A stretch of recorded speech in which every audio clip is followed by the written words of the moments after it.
ไม่ทรงก็ค่ะกำในเฮาดีมาเฮ็ดแต้มดิกค่ะเนาะแต้มดิกเหมือนจังเอาปิดเสร็จแต้มดิกนั่นค่ะเนาะเหมือนจังไหนค่ะอันนี้เปิ้นเฮ็ดไว้ค่ะเนาะมันไหลมันเข้มนั่นแหละไหลใจนั่นแหละขึ้นเอามาเฮ็ดนี่ไว้ก็เฮาค่ะเนาะเฮาดีใจโปรแกรมของ After Effects เฮ็ดค่ะเนาะเฮ็ดสั่งแล้วเฮ็ดใน Premiere Pro ล่ะในมันมีตั้งเร็วเลยค่ะเดียนคือการเฮาไว้คือนั่นคือโหลดเลยใจ After Effects ตัวไหนเอาค่ะนะ Premiere Pro เฮ็ดหลายอันใน Premiere ก็หลายเหมือนกันค่ะไว้ก็มันดีซูมเข้ายามนำเลย After Effects ในค่ะตัวไหนค่ะเนาะ After Effects ตัวไหนอันภายไปพยายามใจใบหมอใจตัวนั้นก็อำโลมไม่ใจค่ะยันบอกว่าลายเฮ็ดมันให้ก็มันนำหยับก็คือมีอีดิทออดๆค่ะเนาะก็เฮ็ดตัวเองกับจอมกันก็ยังมาดีไล่กันอยู่ค่ะเนาะเพราะว่าเฮ็ดในพรีเมียร์ในดีไล่เฮ็ดดินนำเลยครับเพราะว่าเฮ็ดใน After Effects ในได้ว่าง่ายเต้ๆค่ะนะว่าเป็นใน After Effects ดีหันหน้าตาจะได้ออกมาตั้งค่ะเนาะดีหัน New Composition ค่ะเนาะถ้าว่าเป็น Premiere ก็จะเป็น New Project ในเป็น After Effects เป็น New Composition ก็เต้เข้ากับค่ะแล้วก็แต้มชื่อของ Composition ของเราค่ะเอาแต้มTag โอเคอันนี้ก็บ่อยนั่นค่ะเนาะก็เทคโอเคก็โอเคก็ออกมาจะไหนคะนะคือไอ้ก็เขาถ้าเป็นสแตนดาร์ดว่าเป็นจะไหนคะนะเป็นตั้งเดิมเนี่ยคือเป็นdefault นะคะเนาะ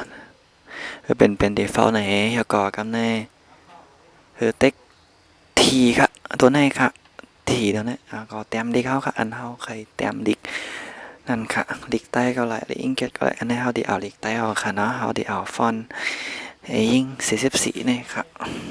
เขาดีแต้มว่าเละมึงไต้ค่ะนะ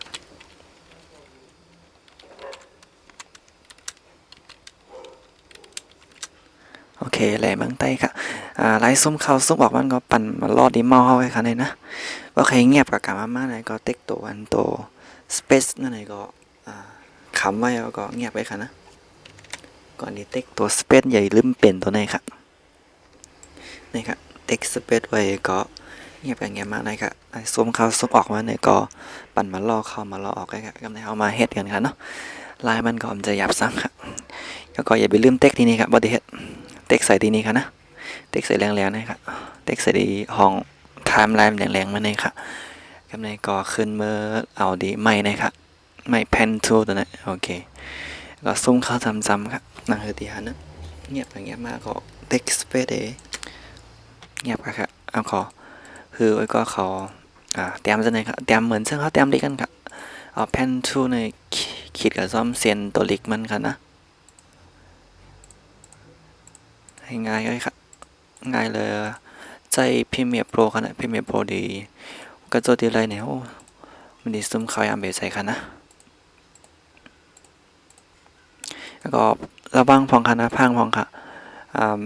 อันดีเซียนเขาเนี่ยอย่าฮือมันจับใส่กันใช่ไหมครับว่องจับกันในหันมันดีเซียนดีไฮเขาค่ะนะก็อย่าฮือเซนเตอร์ใส่กันค่ะนะเฮ็ดในกาถึงบ่ยาวค่ะนะนี่ก็บ่เคยเฮ็ดเข้มๆเลยก็ดีใจเขายามอินค่ะเนาะเอามันเตอร์ใส่กันนะพังอย่าฮือเตอร์ใส่กันค่ะนะง่ายก็ค่ะนะ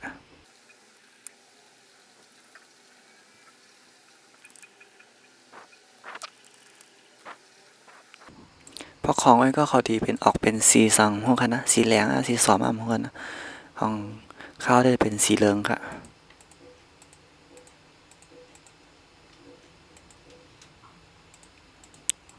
โอเคกำไรก็ยาวๆค่ะเนาะกำไรบ่ยาวไหนก็ขึ้นเป็นตัวจีในกำค่ะนะเป็นตัวจีในก็คือก็เขาเมื่อตีวินโต้ในก็อันนั้นก็มาตีเอฟเฟกต์พรีเซสในค่ะนะเพราะทีนี้มีในก็คือมาดีวินโต้ในก็เลยขึ้นมาเอาดีเอฟเฟกต์พรีเซสในก็ทีนี้ค่ะนะเอฟเฟกต์พรีเซสนะทีนี้ค่ะแล้วก็ขึ้นเตรียมหาค่ะนะเตรียมหาว่าสต็อกเนี่ย S T R O K E นี่ค่ะก็ดีหันตั้งใต้ในค่ะสต็อกตัวนี้ค่ะแล้วก็เงียบปล่อยใส่ดีตัวเสียนแรงๆในค่ะนะโอเคพอปล่อยเอาในก็ดีออกได้มาค่ะนะดีหน้าตาเนี่ยดีออกมาค่ะแล้วก็มาดี brush ใส่นี่ค่ะ ตัว plus นะครับเราเอาขึ้นคือมันใหญ่ครับหันคณะที่ในที่เนี่ยเอาคืออันเป็นอันนี้ครับคือมันห่มปันตัวที่เข้าเสียงๆคณะอันใส่มันอันเอาขีดนั่นคณะตัวนี้ครับเอาคือมันใหญ่เฮตัวเลยเขาอะโอเคมองกันไหนกันเนาะแล้วก็ดีอันตั้งใจเนี่ยกำเนตั้งใจสุดๆนะครับ on original image นะครับเอาเป็น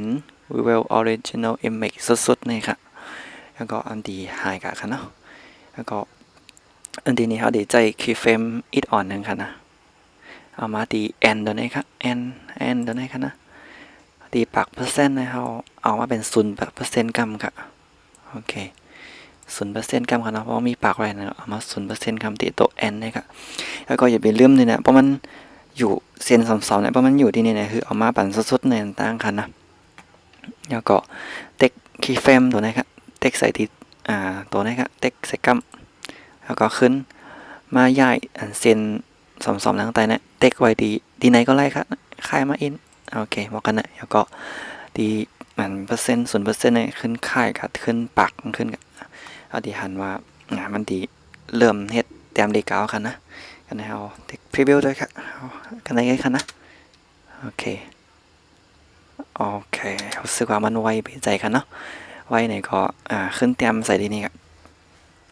สต็อกในขึ้นเหมือนเก่าครับ STROKE สต็อกทีนี้ครับนะเข้ามาที่สต็อกนะครับอยู่ดิสได้ครับนะเทคไม่จีในจีลงนะครับแล้วก็หันดีแอนตัวนี้ครับนะตัวแอนตัวนี้อันนี้สังเกตตัว2อันนี้ครับอันนี้เพราะมันอยู่2อันนี้เพราะมันอยู่จำกันในก็มันดีไว้ค่ะนะเพราะว่าเอาย้ายมาค่ายมาจำไกลๆกันในมันดีเหตุคือตัวดีเข้าเตรียม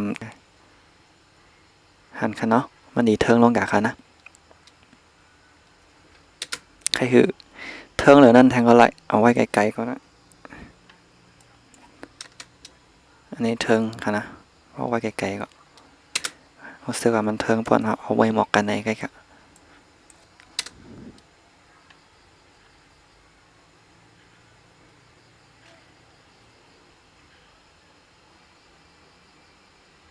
โอเคหมอกกันในกันเนาะกำลังสังเกตได้ค่ะเนาะพอเมื่อมันเตรียมกันนั้นดีหันมันดิ่มป้อหันมันดิ่มป้อเน้นดีค่ะเนาะมันบ่มสมุดดีค่ะมันดิ่มีตัวขาวๆเหมือนเจิ้งที่นี่ค่ะที่นี่ค่ะมันดิ่มีอันนี้ออกมาตั้งค่ะเนาะเมืองไหนก็ทีนี้ที่ออกมาที่นี่ที่เปลี่ยนมามันดีหังดีเส้นนั้นค่ะเนาะเพื่อเขาเกอะไรค่ะเนี่ยเขามาเกค่ะเนาะเขาไหลกับร้อยตัวกับร้อยเส้นไหนค่ะพอเอในดีออกมากันเนาะนั่นคืออันนี้ดีออกมาในเขาดีเราได้ค่ายเส้นในปันตั้งมันกันเอาโหลมาเปลี่ยนเป็นแพนทูในขึ้นในเงียบค่ะมันค่ายมาไว้ไตนี่ค่ะมันแบบสุกซักเปิดกันเนาะเรียนด้วยค่ะโอเคกันในก็อันดีมาเตะดีนี้กันนะ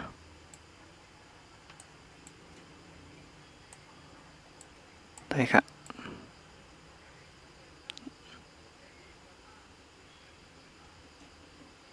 ทีนี้มันยอมกับอิน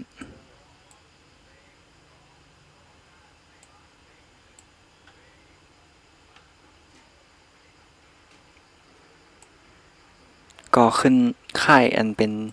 ต่อมอันในกายกันเนาะ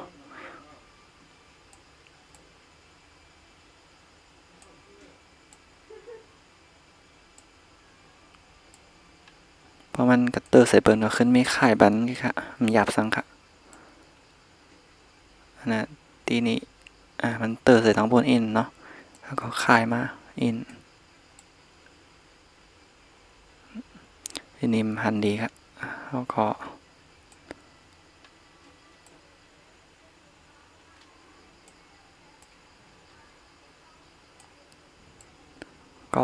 ตัวใหญ่ค่ายกันเนาะมันก็มีเพิงตายที่นี่ครับเนาะ สุกซักอินแล้วก็โอเคเหมาะกันนะว่าเป็นดิอิงเกตได้อะไรไม่ใจเอาค่ะนะมันดิอิงเกตไหนมันดีไรลีค่ะว่าดิใต้ว่าดิตัวมนดิไทยสันติอะไรมาเกบันค่ะเนาะ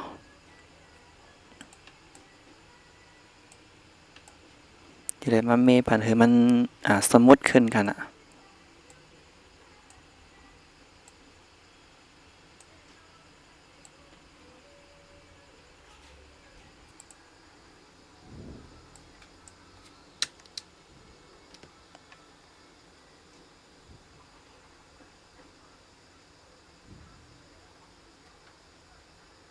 โอเคก็เหมาะกันไหนค่ะเนาะว่าใครคือมันสมมุติดีไหนก็ใส่ข้าวยำนำมาเฮ็ดกันค่ะเนาะใส่ข้าวยำปั่นดีๆก็เฮ็ดกะก็ไรค่ะอันนี้ค่ะได้ไรเหมาะกันไหนค่ะ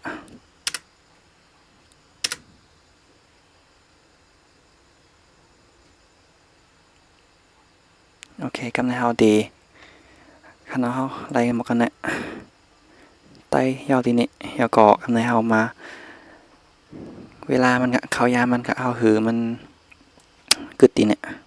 โอเคแล้วก็ดีมันดีตัดปันเฮาค่ะนะเขาเคยไล่หมอกกันนั้นก็มันดีตัดปันกันนั้นค่ะเฮาโหลดไหลอันได้มาปันก็ค่ะนะโอเคเขาเคยไล่หมอกกันไหนค่ะเนาะแล้วก็กำในแล้วก็เฮาดีเซฟค่ะเฮาดีเซฟเนี่ยขึ้นมาดีนะครับไฟล์ตัวนี้ค่ะมาดีไฟล์แล้วก็มาดี export นะครับแล้วก็มาดี add to render queue นะครับแล้วก็มาดีlossless นะครับแล้วก็เปลี่ยนดี RGB นี่ค่ะนะ video output เปลี่ยนเป็น RGB เป็น RGB ป้องอัลฟานะครับแล้วก็เทคโอเคครับแล้วก็ดีอันนี้ครับ output to นะครับที่เก็บของเขาค่ะนะ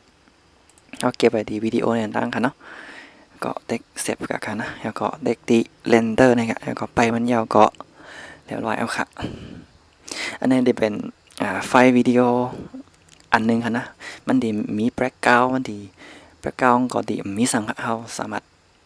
เงียบกับใส่ไรวิดีโอต่างตีไรค่ะนะอันนี้ก็ยาวกาวค่ะอยู่ดีมาอยู่ดีแนวค่ะนะเขาเก็บไว้ในก็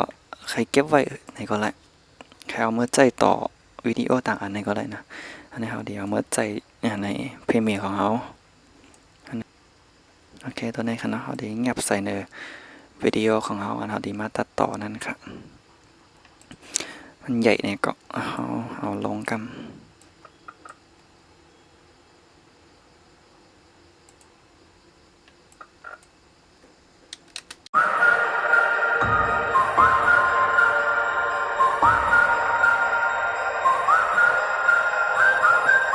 โอเคเนาะเหมาะกันไหนค่ะเนาะห่างดีค่ะเนาะ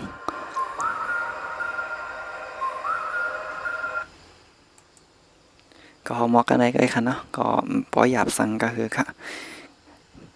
ก็ไปเฮ็ดจามตัวเองค่ะนะโปรเกตลายเตรียมใจก็มาเฮ็ดจามตัวอะไรค่ะนะอันไหนได้ในก็ขึ้นมีขึ้นขนปอกขึ้นตั้งหลังในก็ไรค่ะเนาะมันพอเฮ็ดเป็นวิดีโอในมันมีพรดีนำขนาดเนาะเอาเยาวกะเอาในก็เอาสามารถเอาปอกขึ้นตั้งหลังปอกขึ้นต้อยตั้งหลังในก็ไรแทงค่ะไม่ว่ามีฟอนต์ดีเท่ๆค่ะก็ไว้ย้อนดูกันได้เกินค่ะนะก็ไว้สืบตัววิดีโอโหน้าแทงค่ะไม่สงค่ะ